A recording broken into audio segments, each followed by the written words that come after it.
우리가 이게 저 이인 감독이 등장을 했습니다. 거의 지금 20년 전에. 그때 아마 30대, 39, 8? 뭐 그 정도, 됐었을 때. 바로 단동이라고 하죠. 지금은 단동이라고 하는데 그때는 안동이라고 했습니다. 안동이라고 해서 저 건너편이, 저게 압록강이고 저 건너편이 북한인 거예요. 우리가 그 신의주 쪽이 아니라, 그 압록강, 저 단동 쪽에서 이제 저길 바라보면서 찍었습니다. 이때, 이런 노래가 있죠. 1919년 3월 6일은 이내 몸이 압록강을 건넌 날일세. 연년이 이날은 돌아오리나 우리니 내 목적을 이루고서야 돌아가리라. 내 나라를 찾고서야 돌아가리라. 이런 노래를 그 독립운동가들이 많이 불렀습니다. 김일성의 경우에는 사향가라고 해서 고향을 그리던 노래가 또 유명하고요. 여기 이제 우당 이회영. 우당 이회영 선생하고 김산하고 밀접한 관련이 있는데, 왜냐하면은 김산이 어디냐면 신흥무관학교 출신이에요. 그래서 이제 우당 이회영 선생이 신흥무관학교를 세웠는데, 여기도 우당 선생 얘기는 보수주의자들 얘기할 때 그때 자세히 하도록 하겠습니다. 다음 시간에. 오늘은 할 얘기가 워낙 많으니까. 그래서 이제 신흥무관학교를 세웠고, 신흥무관학교 뭐 자료들 찾았고, 지금 가보니까 아무것도 없어요. 근데 동네 사람들이 저기쯤 될 거예요. 그 동네 사람들도 정확한 위치를 모르고, 저기쯤 된다, 이제 하고, 그렇게 얘기하는데, 이제 허허벌판이 돼버렸습니다. 여기서 이제 밭가리를 했었던 곳. 이렇게 이제 그 신흥무관학교에, 김산이 이제 어린 나이로 찾아가는데, 그때 김산 나이가 15살. 그러니까 그리고 지금 15살을 생각하면 안 되는데, 지금 중학생 15살 때 보면 완전히 성인 몸이죠. 그런데 옛날엔 영양이 나빴기 때문에, 이 사춘기, 발육기가 늦게 와요. 그래서 대개 18, 19쯤 되고, 그 수염이 나는 것도 지금은 뭐 중학생들 다 거뭇거뭇하게 나는데, 조선 사람들 수염 나는 게 20대 후반, 30대 초반에 수염이 나요. 그래서 의병 사진들을 보면 수염 없는 사람이 태반 아닙니까? 성인인데도. 뭐 이제 그랬었습니다. 근데 그 김산이 15살에 오니까 너무 어리잖아요. 그러니까 신학교에서 어떻게 했냐면, 넌 더 큰 다음에 와라. 아마 이제 어물레기, 야, 엄마 저 더 먹고 와. 아마, 그렇게 해서 안 받아줬는데, 김선 입장에서 기가 막힌 거죠. 온갖 고초를 겪으면서 600리길을 걷고 얻어 타고 그러면서 찾아갔더니, 엄마 저 더 먹고 오라고 하니까. 그래서 거기서 울고불고 난리를 쳤다는 거예요. 그랬더니 그 정성이 갸륵하다고 이제 입교를 시켜줘서 자기보다 한 8살 위에 형들하고 같이 교육을 받은 김산이 신흥무관학교의 막내입니다. 신흥무관학교는 바로 우리 독립군을 키워낸 요람, 독립군의 최고의 그 사관학교였죠. 엊그제 문재인 대통령이 육사 졸업식에 가서 이제 뿌리가 신흥무관학교에 있다고 말씀을 하셨는데, 그 얘기는 나중에 보수주의 얘기할 때 다시 한번 하도록 합시다. 저는 조금 생각이 달라요. 그렇게 하는 거 큰 틀에서는 좋은데, 하기 위해서는 전제가 있다고 생각합니다. 문재인 대통령도 그런 전제를 실현해 놓고, 자, 우리가 그런 방향이 돼야 하는데, 그걸 살리기 위해서는 이런 노력을 해야 합니다. 이렇게 말씀하시는 게 훨씬 더 좋았을 뻔했다. 저는 그렇게 생각을 해요. 김산이 신흥무관학교를 나왔고, 그 다음에 또 일본에 유학을 갔었어요. 그러니까 이제 모색을 하는 거죠. 식민지 청년들이 나라를 어떻게 구할 것인가. 이게 그걸 모색을 하면서 일본으로 가자 했는데, 일본에 가서 경험을 한 게 바로 이 관동 대지진을 겪었습니다. 1923년 9월 1일 날 동경교회 요코하마 부근에서 큰 지진이 일어났는데, 이 지진이 어마어마했어요. 그리고 진앙이 지표에 가까웠습니다. 그러니까 훨씬 충격이 많이 전해지는 데다가 그때가 이제 이게 지진이 일어난 시간이 점심시간에 12시쯤에 일어났는데 다들 그러니까 밥 짓고 있었잖아요. 그리고 그 당시에 목조 건물이고 목조 건물이 그냥 와르르 무너지면서 다 불나버린 거예요. 그래서 동경 시내가 완전히 불바다가 되고 어마어마하게 많은 사람들이 죽었는데 그때 우리 조선 사람들이 많이 죽었습니다. 저게 일본 신문 사파가 발굴이 됐어요. 최근에 발굴이 돼갖고 9월 19일자. 그러니까 지진이 일어나고 이제 얼마 지나지 않아서인데 저때 그러니까 이게 영화 박열이 바로 이걸 이제 배경으로 만들어진 거죠. 박열의 활동식인데 이 조선 사람들 잡아다가 저도 뭐 일본말을 잘 못해서 하는데 그 발음이 우리는 그냥 고주고엔 뭐 주고엔 뭐 할 때 우리는 지읒 발음인데 일본 사람들이 들으면 이게 조선 사람이 하는 건지 일본 사람이 하는 건지 배반이 안 돼요. 그래서 그거 발음해보라고 해서 일본어를 읽고 있어도 조선 사람 발음하면 그냥 찔러 죽이는 이제 그런 참 비극적인 상황이 벌어졌는데 그렇게 조선인을 학살한 이유는 뭐냐면 이게 어마어마한 폐허가 되고 그 다음에 정서 복구나 뭐 대책은 안 되고 하니까 민심이 엄청나게 흉흉했거든요. 그 민심을 어디다가 돌렸냐 하면은 조선 사람들이 불을 질렀다. 조선 사람들이 약탈을 했다. 조선 사람들이 부녀자를 강간한다. 여자아이들을 살해한다. 뭐 이런 헛소문을 퍼뜨려갖고 일본인들의 분노를 조선 사람 쪽으로 돌려버린 거예요. 그래갖고 이제 조선 사람들이 이렇게 엄청나게 학살당하나. 자경단, 저 왼쪽은 경찰 복장을 하고 있고 오른쪽은 민간인 복장인데 저게 바로 자경단입니다. 죽창으로 조선 사람들을 찔러 죽이는 그런 장면이죠. 그리고 이거는 나중에 그린 그림들, 조선 사람들이 학살당하는 그 장면이고, 학살당한 시신들. 뭐 아침부터 이렇게 끔찍한 걸 보여드려서 죄송합니다만. 근데, 참 그거예요.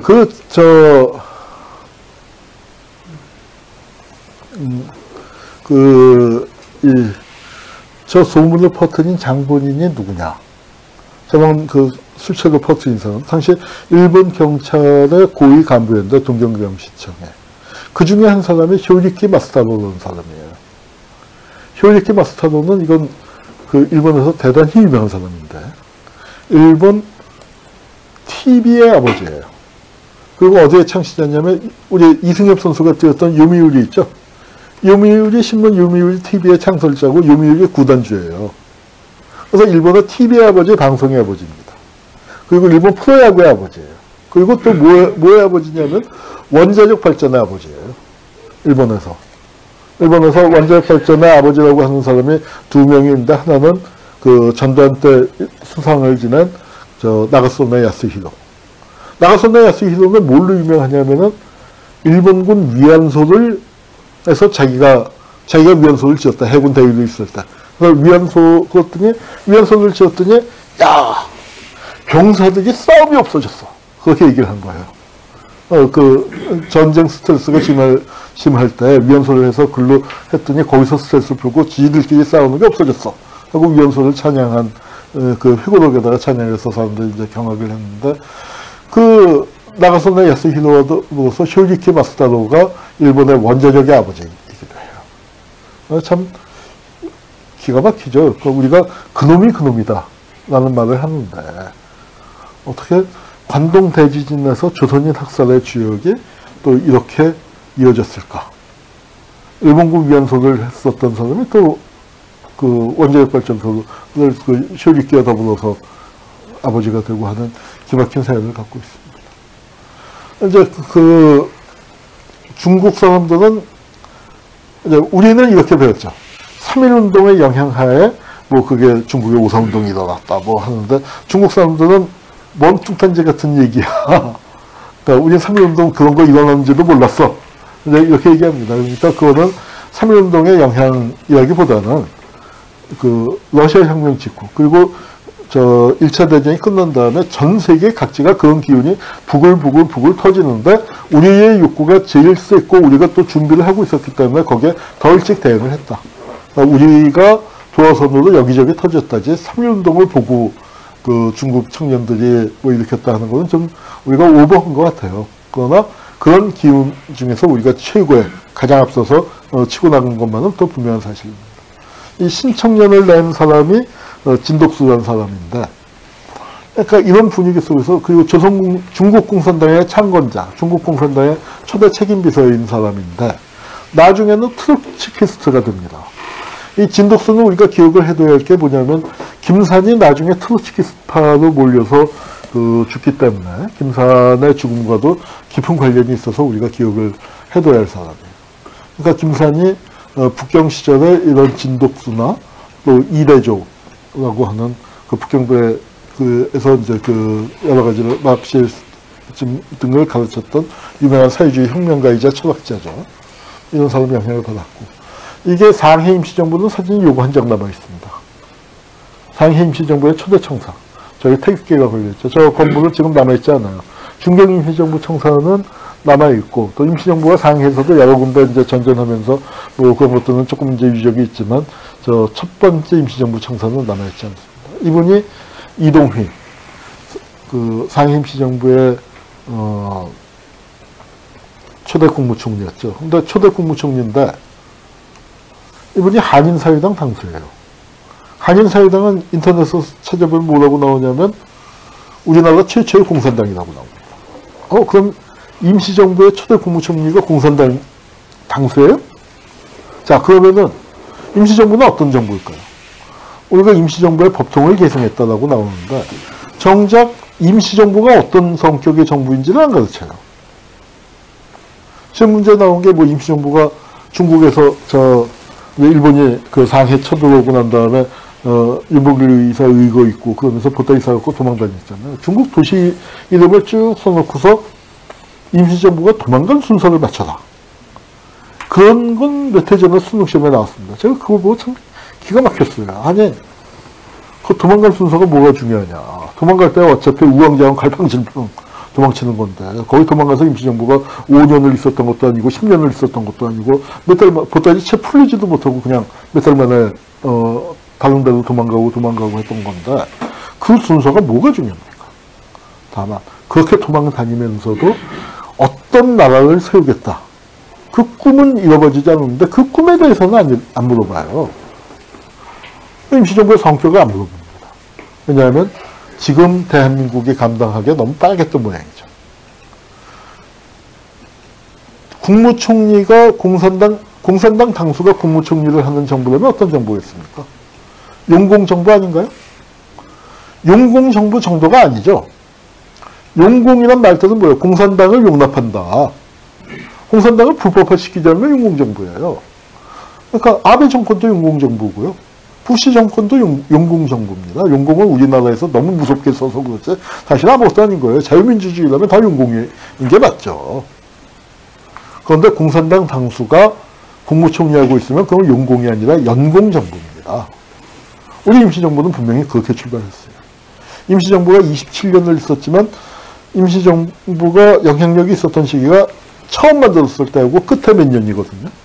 근데 둘 다 좌우합작 정부였습니다. 그리고 이제 이 독립신문을 만들었고, 김산도 이 독립신문에서 일했죠. 독립신문의 사장은 춘원 이광수. 근데 춘원 이광수 안타깝게도 독립운동을 포기합니다. 28 독립선언문을 썼잖아요. 조선 최고의 천재죠.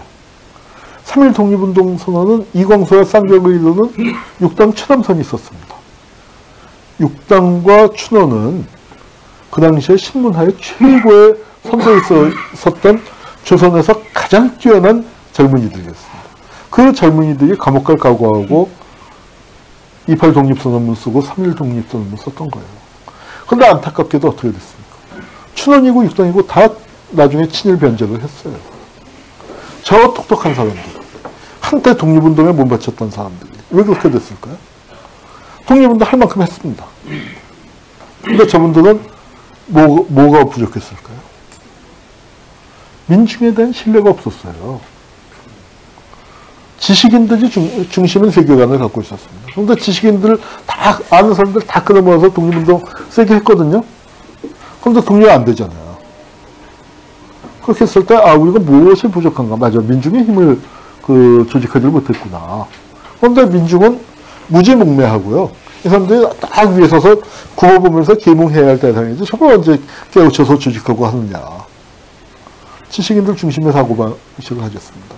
그리고 일본에 대한 견해가, 저 둘 다 일본에 그 유학을 했었던 사람들인데, 일본에 대한 견해가 달랐어요. 그리고 그거는 다른 게 당연했다고 생각을 합니다. 그 시대 분위기에서는. 일본은 두 가지 얼굴을 가졌어요. 하나는, 우리는 지금 기억을 하는 게, 우리를 침략하고 지배했었던 그 제국주의의 얼굴을 기억을 합니다만, 또 한편에서 당시의 지식인들, 일본의 침략이 노골화되기 이전에는 갑신정변만 하더라도 일본하고 손잡고 어떻게 세상을 바꿔보려고 한 거 아닙니까? 그걸 갖다가 김옥균은 일본의 본질을 꿰뚫어보지 못한 친일파다. 뭐 이렇게 비판을 해서는 좀 저는 그 당시 역사 상황하고 안 맞는다고 생각해요. 너무 그 뒤에 있는 일을 갖고 앞에 거를 미리 재단하고 평가하는 건데, 일본은 또 한편으로는 우리가 따라 배워야 할 모델이에요. 우리도 일본처럼 빨리 개화하고 문명을 받아들여서 건설해서 선진국으로 나아가야 한다 하는 의식을 당시의 지식인들 왜 안 가졌겠습니까? 그런데 이 두 가지 사이에서 갈등을 하는데, 두 가지는 다 현실로서 존재하는 겁니다. 그런데 이제 독립의 측면으로 넘어가서 28 독립선언, 31 독립선언 하면서 열심히 싸웠는데 독립 안 돼요.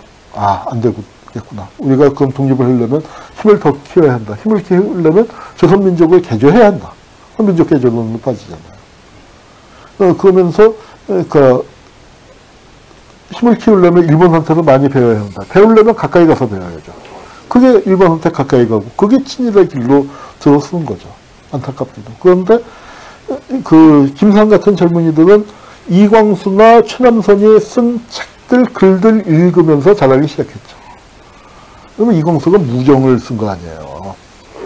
그러니까 우리가 무정 같은 작품을 좀 대단히 높이 평가해야 한다고 생각해요. 지금 문학으로서 보면은 구성이나 어떤 평가를 내릴지 모르지만, 적어도 문체의 면에서 본다면요. 여러분, 우리 지금 미국 고등학생들한테 셰익스피어 원문 주고 읽으라고 하면 읽는데 문제 없어요. 다 읽습니다. 약간 표현이 고투가 있어서 그렇지, 이하는데 고등학교에서 평균적인 고등학생들 읽는데 문제 없어요. 그런데 우리는 어때요? 송강 정철 갖다 주면 못 읽죠. 다산 갖다 주면 못 읽죠. 전혀 못 읽죠. 그만큼 우리는 단절이 있었던 거예요. 세종대왕이 한글을 만들었지만, 그 한글로 책을 쓰고 글을 쓰고 못했단 말이에요. 홍길동전, 구운몽, 겨우 소설 썼고, 그 다음에 궁중소설, 여인들 관찰, 언문이라고 천대받았었죠. 그걸 처음으로 논설로 쓰기 시작한 게 서재필이 만든 독립신문. 서재필은 영어 쪽을 했고, 이제 실제로 우리말로 신문을 낸 건 주시경과 그의 제자들이죠. 얼마 전에 이제 말모이라는 영화도 나왔었습니다만. 그러면서 독립신문에서 처음 논설 쓰기 시작한 게 1896년 아닙니까?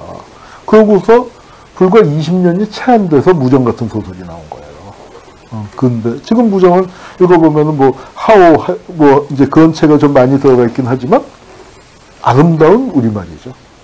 그러니까 이광수 같은 사람들, 최남선 같은 사람들 기여가 대단히 크고, 김상 같은 사람은 그 자장 밑에서 크기 시작을 했는데, 예컨대 김상과 같은 젊은이들, 그렇게 잘난 사람들 입장에서 볼 때 이광수나 최남선이 변절을 하고 친일을 했다면 그게 얼마나 큰 충격이었겠습니까? 우리 시대로 얘기한다면 이영희 선생님 같은 분이 독재정권에 아부를 했다고 하면 우리가 그걸 얼마나 충격을 받았겠어요. 우리의 사상의 은사라고 우리가 하는데, 이광수나 최남선의 친일은 그런 겁니다. 김상 같은 세대는 그런 아픔을 겪으면서 이제 스스로 커나가는 거죠. 그때 김산이 만났던 사람으로서 기록이 나와 있는 게 도산 안창호 선생. 아마도 우리 독립운동 진영에서 개인의 인격을 두고 얘기하면 첫 손가락에 꼽힐 분입니다. 안창호의 정치 노선에 대해서는 김산도 반대해요. 준비는 저렇게 해갖고 언제 준비를 하겠냐. 그러나 안창호를요, 정치 노선으로 반대하는 사람은 무수히 많습니다만 인격자 안창호를 비판하는 사람은 없어요. 임시정부, 우리가 그 임시정부의 한계 같은 것들도 지적을 해야 합니다. 올해가 이제 100주년이기 때문에 우리가 다 좋은 점만 얘기하는데, 저는 안창호 선생이 참 인격자다 생각하는 게, 상당히 모욕적인 취급을 받았음에도 불구하고 임시정부의 단결을 만들어내는 게 안창호예요. 안창호 선생이 맡은 자리가 노동총판이에요. 그 당시에 총장을 줘야죠. 노동 문제가 얼마나 중요합니까? 총장을 장관, 조선시대는 판서고, 대한제국 때는 대신이고, 이제 임시정부에서는 총장인데, 노동만 총판이에요. 그때 판자가 뭐냐면 대한제국 때 대신 밑에 차관을, 조선시대의 참판을 협판이라고 불렀습니다. 그 협판할 때 그 판자를 써서 총판이라고 부른 건 뭐냐면 총장보다 격이 낮은 거예요. 왜? 안창호는 서북의 양반도 아니고 서북의 평민이니까. 어떻게 서북의 평민한테 바로 판서를 주느냐. 임시정부를 만든 분들이 제국에서 민국으로 넘어오는 그걸 하셨지만 그런 구시대의 한계를 지니고 있었습니다. 그리고 그걸 구시대의 한계를 딱 민국 선언한다고 바로 없어진다고 생각하면 안 돼요. 그런 한계를 지니면서 그 무거운 몸을 이끌고 스스로 젊은이들과 함께 변화해 나가는 겁니다. 저는 그래서 그게 임시정부의 그 당시의 한계는 한계지만 그분들이 그 한계에 꼭 다 매몰되어 있었던 것만은 아니에요. 그때 안창호 선생 같은 분을 너그럽게 받아들이고 뭐 하면서 안창호 선생이 공도 많고 기여도 많고 능력도 출중하니까 총장을 드립시다 했었으면 훨씬 더 좋았겠지만, 그럼에도 불구하고 안창호 선생도 그걸 감내하면서 임시정부의 단계를 만들어내고 이렇게 됩니다. 김선도 안창호를 가장 훌륭한 인물로 꼽았었죠. 안창호 정치 노선을 달리해서 떠났지만. 그리고 그 당시에는 우리 혁명가들은 80년대 운동권은 톨스토이 안 읽었죠. 근데 그 시대 운동권들은 톨스토이 많이 읽었습니다. 이런 인본주의 사고들. 그러니까 좀 뭐랄까, 김선 세대만 하더라도. 그러니까 저는 제가 7, 8학번이에요. 그래서 70년대로 치면은 끄트머리고, 대학은 80년대에 군대 갔다 와서 80년대 386들하고 같이 다니고 했는데, 정서가 좀 달라요. 70년대하고 80년대하고 다른데, 우리 운동사도 보면 20년대에 운동 시작한 사람들하고 30년대에 시작한 사람들하고 정서가 많이 다른데, 20년대에 시작한 사람들, 김상 같은 그런 사람들은 톨스토이 많이 읽었습니다. 30년대에 가면은 저거 부르주아 작가로 해서 안 읽는 거죠. 근데 그런 인본주의적인 토양, 인간에 대한 깊은 이해, 이런 게 깔려 있었다는 점이 20년대 활동가들에게서 또 이제 30년대와는 좀 다른, 30년대는 바로 혁명적 막스주의로 직행을 하는 거고, 20년대 세대들 또는 그 윗세대들은 볼셰비즘, 나중에 사회주의자가 된다 하더라도 오랜 방황 끝에 사회주의로 가는 거고,